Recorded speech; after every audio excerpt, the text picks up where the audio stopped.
ఏంటి గురు, జాన్ని నీ వైపుకు తిప్పాలని చాలా ట్రై చేసి మంచి ప్లానే వేసావు. కానీ ఆ దేవుడు రిప్కా ద్వారా నీ ప్లాన్ అంతా నాశనం చేసేసాడు. నువ్వు ఎంతో ఎక్స్పీరియన్స్ అనుకున్నా కానీ ఎక్స్పీరియన్స్డ్ కూడా ఎందుకు పనిచేయరని నాకు ఇప్పుడే అర్థమైంది. మరి ఈ ఫెయిల్యూర్ని ఒప్పుకుంటావా? ఓటమా నాకా? వాళ్ళ ఊపిరి ఉన్నంత వరకు వారిని వెంటాడుతూనే ఉంటా. ఒక్క క్షణమైనా నాకు దొరుకుతారా అని బాణం మీద బాణం సంధిస్తూనే ఉంటా. అయినా ఏం ఉపయోగం? మనకు తగిలే దెబ్బలు తగులుతూనే ఉన్నాయి. ఈ ఫ్యామిలీ వల్ల మనం అనేక సార్లు ఫెయిల్ అవుతావేమో అనిపిస్తుంది. అసలు ముందు మనం టార్గెట్ చేయాల్సింది రిప్కాని. ఆమెను ఎలా అయినా పడేయాలి. చిన్న అవకాశం దొరికితే చాలు. అయినా అవకాశం దొరకటం ఏంటి, మనమే అవకాశం కల్పించుకుందాం. అవును, ఆ రిప్కా వల్లే అంతా. ఆమె నోటి నుండి వచ్చే ప్రార్థనలు మనల్ని కాల్చివేస్తున్నాయి. ఆమె జీవితం మనకు ప్రమాదకరంగా మారింది. మన నెక్స్ట్ టార్గెట్ ఆ రిప్కానే. అసలు నిన్ను నమ్ముకుంటే లాస్ట్ టైం ఫెయిల్ అయినట్టే అవుతాం. అందుకే నా మాట విను. ఇద్దరం కలిసి మన లీడర్ దగ్గరికి వెళ్దాం.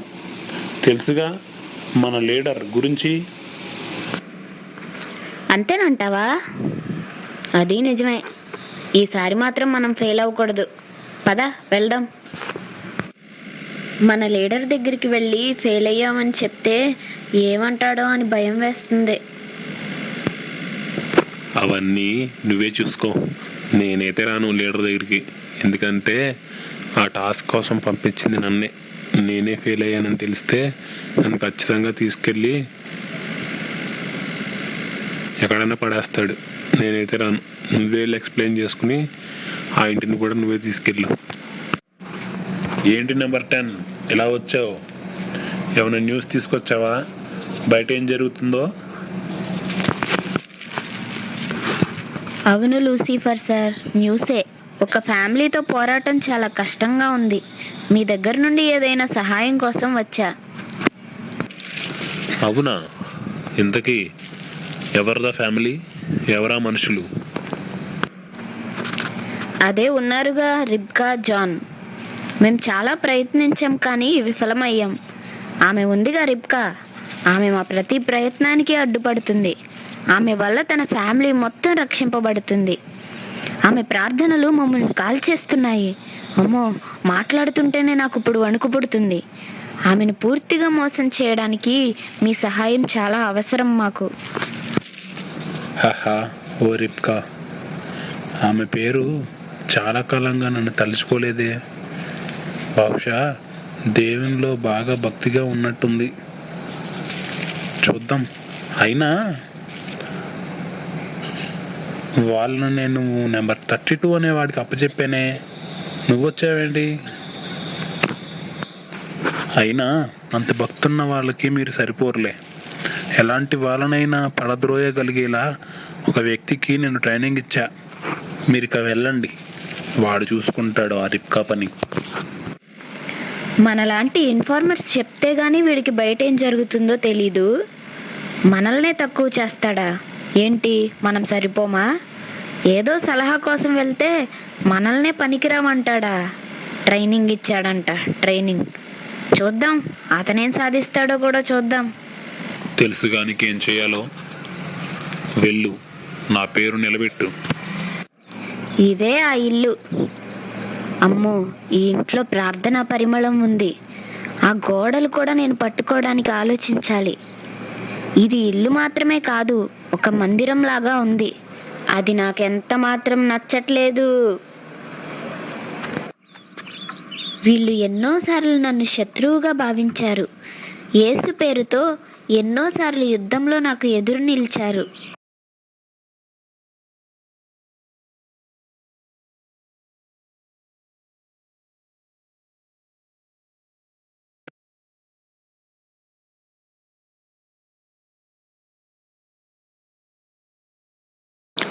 హుష్, ఇంట్లో పనులన్నీ అయిపోయాయి.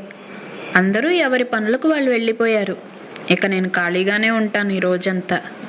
ఇంకా నేను చక్కగా వర్షిప్ చేసుకోవచ్చు. ఎంతసేపు దేవునితో గడిపినా నన్ను అడిగేవాళ్ళు ఎవ్వరూ ఉండరు. ఈ పనుల వల్ల బాగా అలసిపోయా. కాసేపు రెస్ట్ తీసుకుని బోర్ కొట్టకుండా, ఒంటరిగా ఉన్నానని ఫీల్ అవ్వకుండా దేవునితో టైం స్పెండ్ చేయాలి. సమయం ఎంత మాత్రం వేస్ట్ చేయకూడదు. ఓ రిబ్కా, ఎంత పని చేసావు ఇప్పటి వరకు? ఇంట్లో పనులన్నీ నీ ఒక్కదానివే చూసుకున్నావు. ఎంత అలసిపోయి ఉంటావు. ఎంత బోరుగా ఉందో చూడు నీకు. అయినా ఆ బైబిల్ని ఎన్నిసార్లు చదివేస్తావు? ఏం ఉపయోగం? ఒక్కసారి టీవీ ఆన్ చేయి. మనసు సంతోషించే అసలైన ఆనందం అక్కడే ఉంది. ఒక చిన్న షో చూడు. నువ్వు చూస్తున్నంతసేపు టైం కూడా తెలియదు నీకు. నీ మనసు ఎంత తేలికగా అయిపోతుందో చూడు. అలాగే రెస్ట్ తీసుకున్నట్టుగా కూడా ఉంటుంది. చూడు రిబ్కా, రిమోట్ అక్కడే ఉంది. ఆ రిమోట్ తీసుకో, ఒక్క బటన్ నొక్కు. నీకు కావాల్సింది ఇదే. టీవీలో కనిపించే దానిలో తప్పే లేదు. అది తప్పు అనుకోవడం నీ తప్పు. ప్రపంచంలో ఎక్కడ ఏం జరుగుతుందో తెలియాలిగా. లోకజ్ఞానం కొంచెమైనా కావాలిగా. టీవీ ఆన్ చేసి అలసట తీర్చుకునే సమయం ఇది. రిబ్కా, నేను నీతో ఉన్నాను. శత్రువు నీ మనస్సును గందరగోళం చేయాలనుకుంటున్నాడు, కానీ నా వాక్యం నీకు వెలుగుగా ఉంటుంది. నీవు ఒంటరిగా లేవు. నేను నీ హృదయంలో ఉన్నాను. అపవాది చేసే తంత్రాలను, వేసే బాణాన్ని తిరస్కరించు. నీవు నడుచు మార్గం అంతటిలో నేను నీకు తోడుగా ఉన్నాను. అపవాదిని ఎదిరించు. అప్పుడు సాతాను నీ వద్ద నుంచి పారిపోతాడు. అంతేకాదు, నీ ఆలోచనలను క్రీస్తుకు లోబడినట్లు చెరపట్టు. ఈ లోకం ఇస్తున్న శాంతి కాదు, నా శాంతిని అనుసరించు. నా జనులారా, మీ హృదయమును కలవరపడనీయకుడి. దేవుని యందు విశ్వాసం ఉంచుచున్నారు, నా యందును విశ్వాసం ఉంచుడి.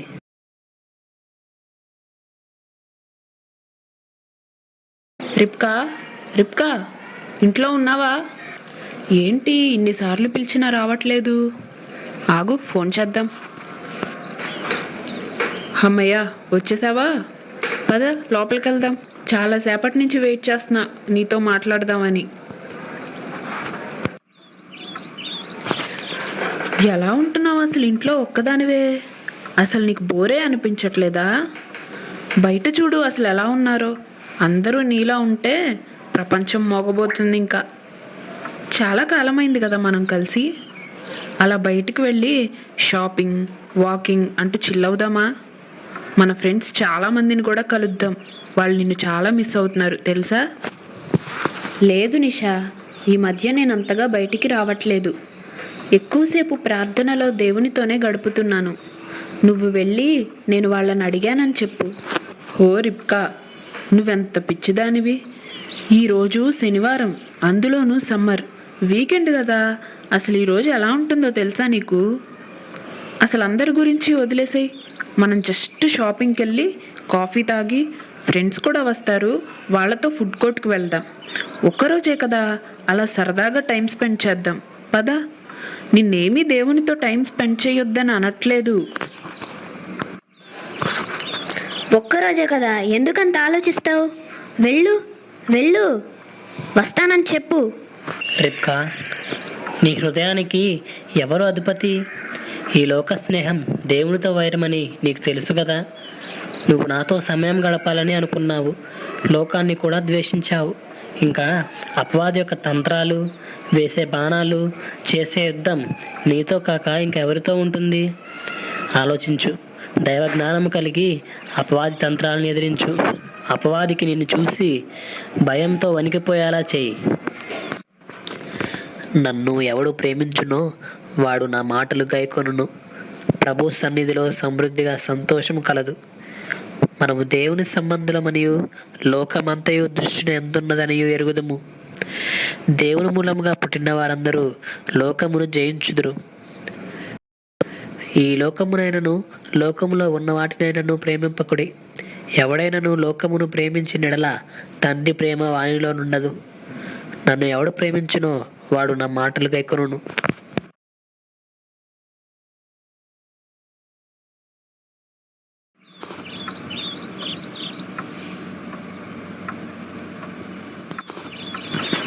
వీళ్ళు చూడు ఎంత సంతోషంగా మాట్లాడుకుంటున్నారో. నాకు నచ్చట్లేదు. వీళ్ళ మధ్యలో ఎలాగైనా గొడవ పెట్టాలి.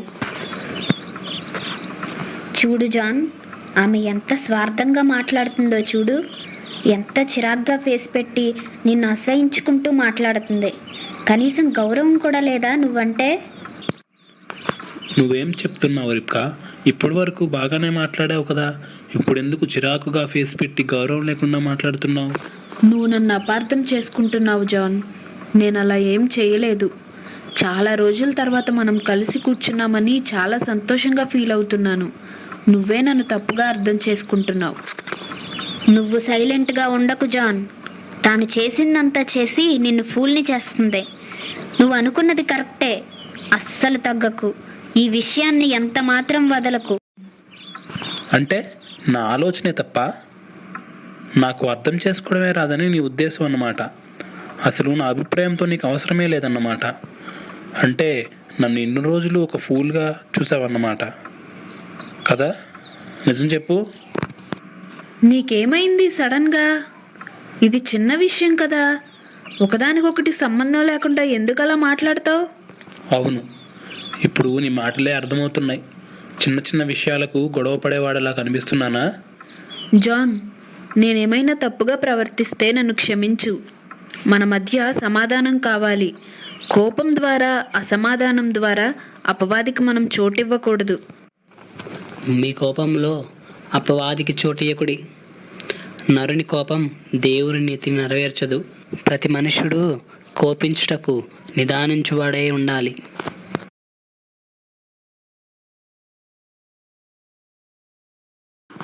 ప్రభువా, ఈరోజు నా హృదయాన్ని నీకు అర్పించాలనుకుంటున్నాను. మా ఇంట్లో నీ రాజ్యాన్ని ఏర్పరచు, నీ సన్నిధిని స్థిరపరచు. ఓ రిబ్కా, నీకు ఆకలేస్తుంది. నీ కడుపులో ఎలకలు పరిగెడుతున్నాయి. ఆ మాత్రం తెలియట్లేదా? వెళ్ళి తినేసి వచ్చి ప్రార్థన చేయి. ఆహారం తీసుకోకుండా ఎలా బలం వస్తుంది? మొదట నీ శరీరాన్ని చూసుకో. అప్పుడు దేవునికి ప్రార్థన చేయడానికి బలం వస్తుంది నీకు. బాగా అలసిపోయాను. బహుశా చాలా గంటలుగా ఏం తినలేదు కదా, అందుకే బాగా ఆకలేస్తున్నట్లుంది. ఆగు, అలా కిచెన్లోకి వెళ్ళి చూసొద్దాం. ఈమె కిచెన్లోకి వచ్చింది. అస్సలు వదిలిపెట్టకూడదు. అమ్మయ్య, ఆకలి తీరింది. కడుపు నిండిపోయింది. ఏంటి అప్పుడేనా? ఇంకా ఆకలేస్తుంది నీకు. ఇంకొంచెం తిను. సంతృప్తి చెందేంత వరకు తిను. ఏంటి, ఆకలి తీరిన తర్వాత కూడా ఇంకా ఇంకా తినాలనిపిస్తుంది? ఈ మధ్య ఎప్పుడు ఏదో ఒకటి తినాలని అనిపిస్తూనే ఉంటుంది. అది కూడా ఓవర్గా తినాలనిపిస్తుంది. అంటే ఇది సాతాను యొక్క తంత్రం. తండ్రి, నన్ను క్షమించు. ప్రార్థన చేస్తుండగా సాతాను యొక్క తంత్రాలను గమనించలేకపోయాను. నీవు తిండిపోతూ అయిన ఎడల నీ గొంతుకకు కత్తి పెట్టుకొనుము. మీ హృదయంలో ఒకవేళ తిండి వలనను మత్తు వలనను మందంగా ఉన్నందున ఆ దినము అకస్మాత్తుగా మీ మీదకి ఉరి వచ్చినట్టు రాకుండా మీ విషయమే మీరు జాగ్రత్తగా ఉండండి. తాగుపోతులను తిండిపోతులను దరిద్రులగుదురు.